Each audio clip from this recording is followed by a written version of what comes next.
blind. When we are deeply in suffering, all we see is suffering. And so it's very difficult to know what to do because we are so overwhelmed. When the body is overwhelmed, the mind cannot think. When we are perpetually in fight or flight, all of our resources, our brain juices, are used for short-term survival. And this debilitates us from being able to solve the problem. It is in these moments that we often decide to give up. Because what can we do? We throw our hands up because we feel we've run out of options. But when it comes to awakening and freedom, this moment is an auspicious moment. It is only when we finally come to this place of absolute surrender can we most easily come to a place of freedom. Because for our entire lives, what causes the suffering is the resistance of the mind. Resistance to what is, resistance to the present moment. And so it fights and it fights and it claws to keep itself alive. But sometimes life gets so difficult that it just destroys whoever you believed you were. You drown in a sea of chaos, and you don't know what to believe anymore. Something died in my mind one day.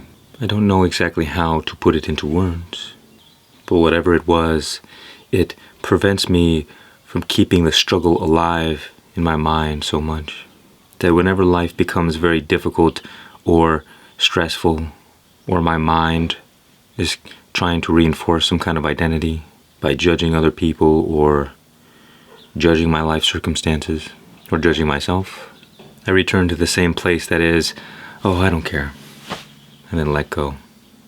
Surrendering to the present moment, returning to freedom, because what you may not know is that you have a safe space within you, a safe space that protects you from this suffering.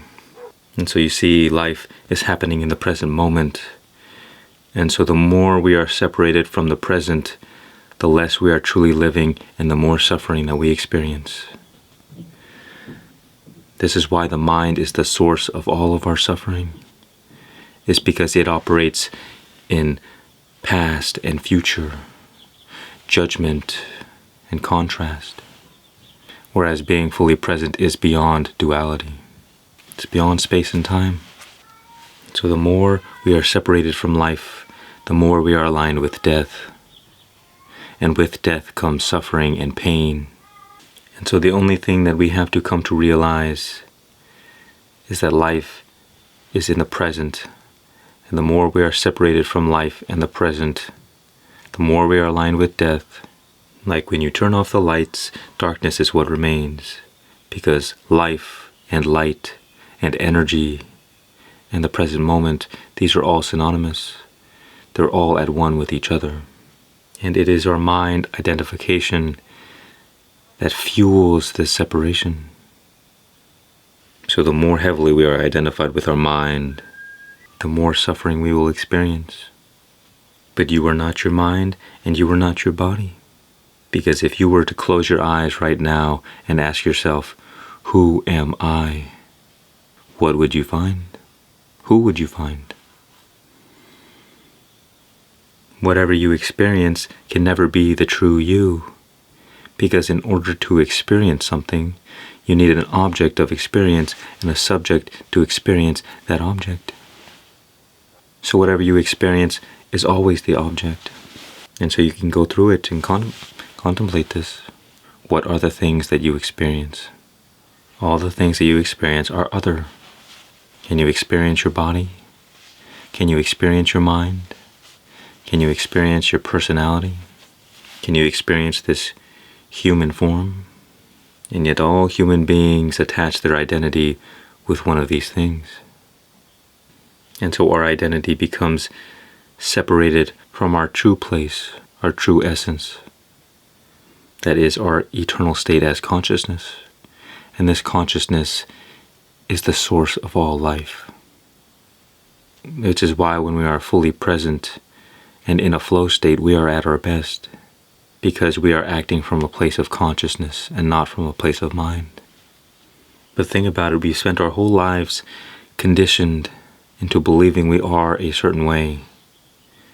So it takes some time to unravel all of that.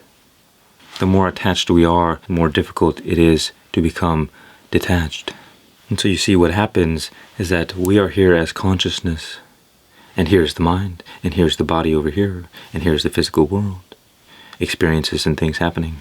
Fundamentally, there is space from where you are to the mind, to the body, to the experiences. But what happens is that we don't recognize our true place as consciousness, and so we identify with the mind. And now we fall under the jurisdiction of the world, all the mind stories, all the suffering that comes along with this life. When life isn't going the way we want it to, we get upset and irritated and triggered because we are here attached to our thoughts, attached to the mind, attached to our experiences. None of these things are relevant to consciousness because consciousness is the eternal transcendent state. Nothing can hurt consciousness. Nothing can change consciousness. It is not possible to find freedom until you recognize your true place. The more you resonate in this space, consciousness is also awareness. So if we can remain as a non-attached awareness, we become one with the force of harmony, with the force of life, the source of life itself. And the deeper we go, the more the suffering dissipates, and the more our life becomes harmonious.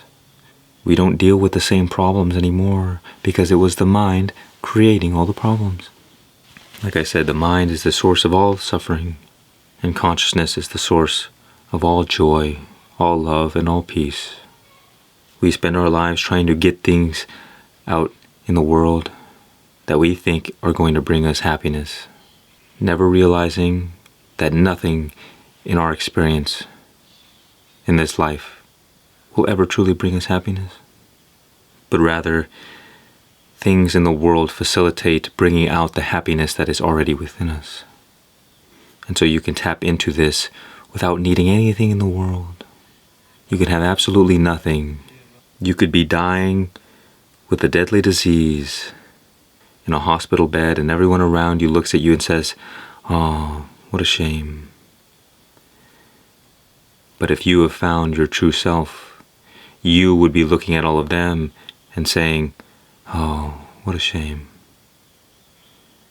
They just don't understand. Because you would be free and you would not fear death. So it doesn't matter the external circumstances of your life. What matters is that you find yourself. It's that you don't allow the mind to cut you off from the source of life. Remember that the moment you observe your thoughts and you observe your experiences, you create space in between them because you and the experience or the thought are separate. When you react to the thought, you are one with it. But when you watch the thought, there is space. And this space is your protection. That is your safe space. And so every time you get triggered, just return back to the present moment. You have all the power, and you give your power away to your thoughts and experiences through your belief and identification with them. And if you could just practice being here now, then all the problems would no longer be relevant to you, because consciousness has no problems. Only the mind, only the body. Seek and you will find. Knock and the door will be opened. Find yourself.